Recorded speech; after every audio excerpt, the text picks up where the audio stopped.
Muito bom dia para você que está nos acompanhando. A gente começa o EPTV1 de hoje com a história da ciclista que morreu atropelada na semana passada na Serra da Canastra. O motorista que se envolveu no acidente é de Ribeirão Preto. O repórter Dirceu Martins tem informações da polícia de Delfinópolis, que está investigando esse caso.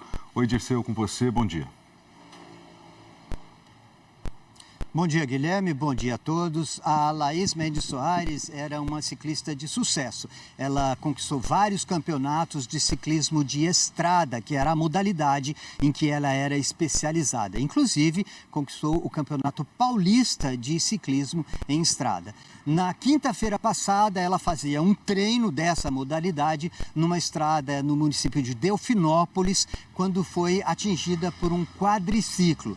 Ela morreu, foi cremada no sábado passado. É importante dizer que, neste caso, não existem testemunhas que a justiça possa usar. O pai do motorista do quadriciclo estava com ele no veículo, mas muito provavelmente ele não possa ser arrolado por ser pai do motorista, né? O motorista não parou para prestar socorro à vítima. Ele tem algumas alegações que nós vamos ver daqui a pouco, mas antes disso, por não ter testemunha, um outro ciclista gravou um vídeo no local do acidente, lá na estrada de Delfinópolis, em que ele explica que ali existe uma ondulação do terreno, como se fosse uma curva de nível, né? Que na linguagem de quem anda em estrada, né, de terra, se chama cabeça de cachorro. É uma lombada um pouco acentuada em que atrapalha ou impede a visão de quem segue de ver alguns metros à frente. Vamos ver esse vídeo que foi gravado no local do acidente. Ali é a antiga entradinha da cachoeirinha da Bateinha, tá? Que foi cercada, né, interditada. A Laís veio de lá, estava indo por aqui. Quem está em alta velocidade não consegue ver, olha lá, invade, ó, entendeu? Quem está indo para cá. Então, se alguém vem em alta velocidade, acaba não conseguindo fazer essa curva, tem uma cabeça aqui em cima, ó, entendeu? Então, o lugar aqui não é difícil, é plano, porém, tem essa subidinha aqui que tampa a visão de quem vinha no contra. E como é bem na curva, se vem muito correndo, acaba fazendo essa curva aqui fora, invadindo a contramão. Guilherme, é importante dizer que essa versão de que o motorista não parou no local vem de outros ciclistas, tá? Então isso ainda vai ser discutido também. O motorista se apresentou e forneceu a versão dele do que ele chama de acidente, né? Com base nessas informações fornecidas pelo motorista do quadriciclo, nós fizemos uma ilustração, uma reconstrução de como teria acontecido. Ele diz que a Laís, ela teria se desviado um pouco, perdido o equilíbrio e saído da pista muito para a esquerda, né? Mais ou menos ficando no meio da estrada, e que por isso ela teria batido nesse quadriciclo. Nós temos a ilustração, é isso? Será que minha filha está protegida? 1 a 3 anos é uma fase importante para a imunidade. Ninho Fases 1+, especialmente desenvolvido para crianças de 1 a 3 anos. Com o seu amor, ela sempre estará protegida. Certo, já está no ar. Ótimo, já está no ar. Então, na versão do motorista do quadriciclo, a Laís, ela mesma bateu no quadriciclo, né? Depois disso, a gente também viu que as redes sociais apresentaram um vídeo gravado pelo namorado da Laís. Ele ainda estava bastante afetado, né, por essa notícia, por essa fatalidade, essa notícia muito triste.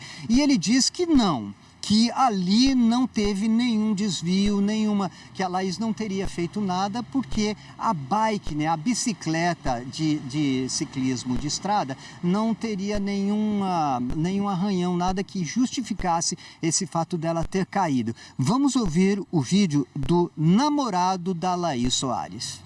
Agora que tem aí o vídeo do local e um pouco possivelmente de como tenha sido, dá para entender que uma queda nesse lugar fica inviável o que aconteceu com ela, né? Tá dando para dar uma clareada na cabeça aí da galera, que ali não tem como, você se desmaia, cai de bike.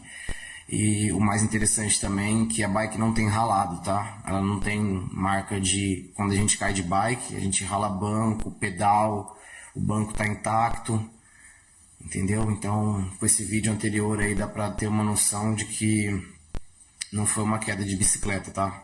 Entendeu? Dá pra gente começar a entender melhor aí os fatos.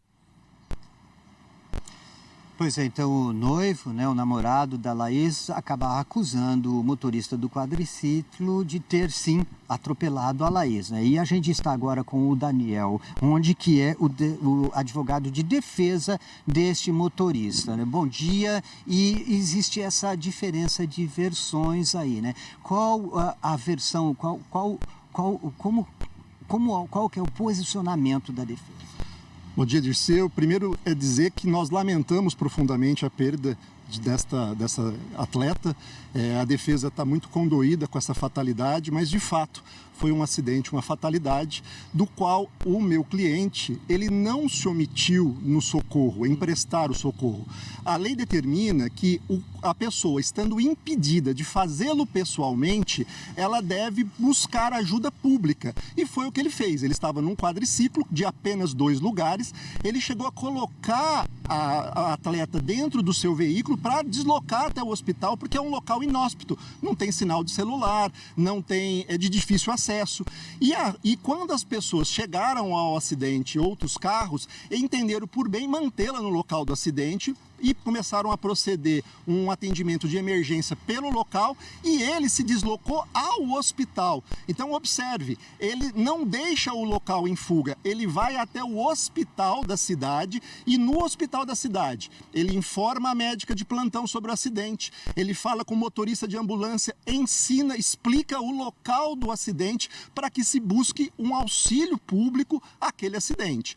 Ele não tinha a dimensão que o acidente era grave ao ponto dela falecer, ele ficou sabendo isso na data de ontem e a partir do momento que ele tomou conhecimento dessa fatalidade, desse falecimento da atleta, ele procurou a polícia e deu todas as explicações. Ele chegou a dizer algo sobre a falta de visibilidade ali naquela lombada? O que ele explicou ao delegado de polícia foi exatamente o fato dela estar, e ele chama assim, à contramão, porque ela estava na mesma faixa de rolamento da qual ele procedia com o carro, numa curva aberta. Tanto que isso, Dirceu, vai ser facilmente demonstrado pela perícia técnica. O carro está preservado, a polícia deixou que o carro ficasse preservado, ele vai passar por perícia, ele tem marcas que a gente chama, na linguagem jurídica, de vestígio, que vai demonstrar exatamente o local aonde bateu, a forma que bateu, a dinâmica do acidente, exatamente por não causar lesões mais sérias à própria atleta fisicamente, aparentemente, né? E a própria bicicleta. Tudo isso, na colheita agora do Poder Judiciário desses vestígios, dará conta que de fato foi uma fatalidade. Ele consegue lembrar a velocidade em que ele prosseguia? Ele estava numa velocidade baixa, ele acredita que cerca de 30, 40 por hora, porque inclusive era um aclive, ele estava se deslocando e ela numa descida. Ela estava um pouco mais acelerada numa descida. Então ele coloca essa posição. Ok, então muito obrigado ao Daniel Ronde, que é o advogado da defesa do motorista do quadriciclo, né, que se envolveu nesse acidente aí com a Laís Mendes Soares.